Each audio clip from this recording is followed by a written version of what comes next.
What's up, everybody? Welcome back to the channel. My name is Paul, and this is Gainer's Paradise. In today's episode, I'm going over something that really excites me every time it happens.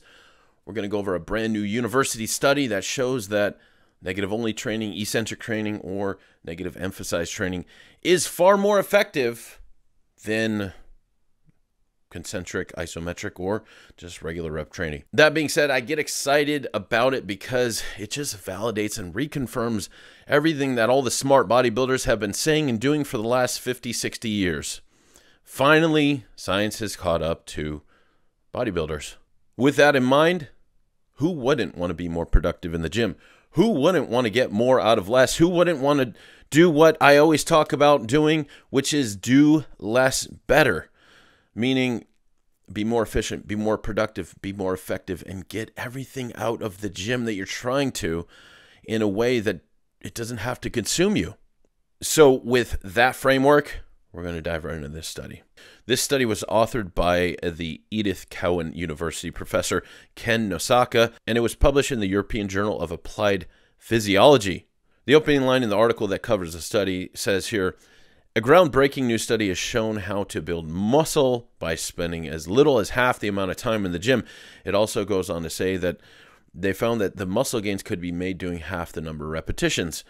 And while both of those things can be true, it's not necessarily true. Meaning, just because you're doing half the reps doesn't mean you'll spend half the time. Just because you're more productive doesn't mean that you'll do half the reps. What it does mean is you're going to get more out of the efforts that you put in the gym. But this study was all about the negative only portion of the rep. There's 4 different ways to perform a rep. Number 1, you have a balanced concentric and eccentric move, meaning you're raising the weight and lowering the weight in what we would call maybe a normal fashion.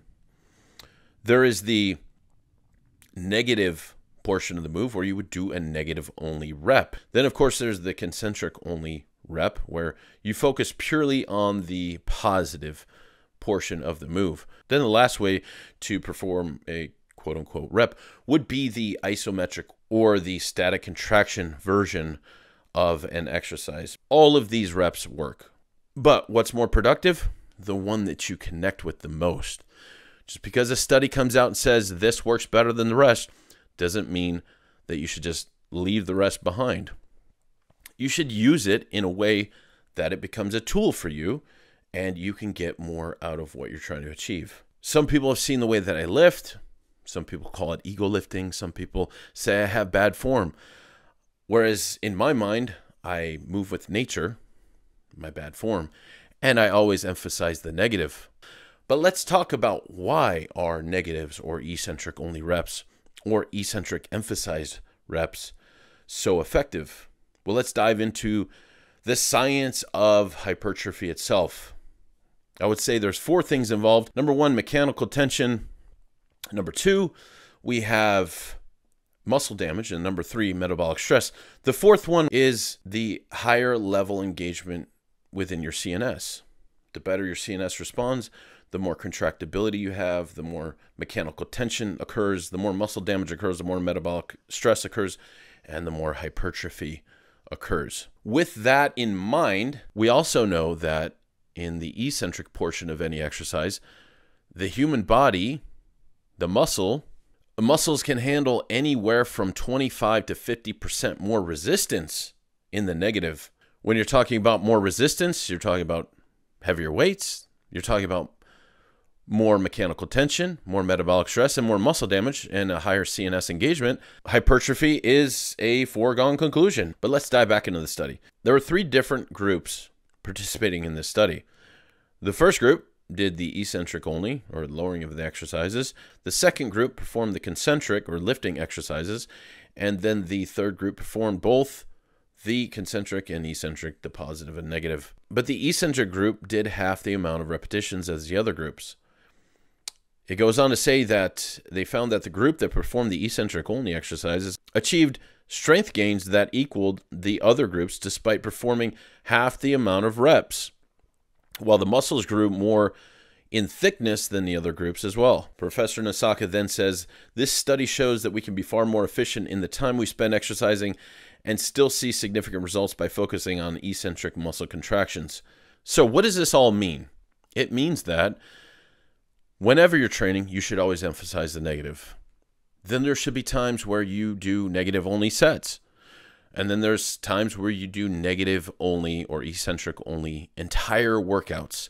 So why don't I only do exclusively eccentric workouts? It's extremely taxing on the nervous system, the hormonal system, the entire body in general.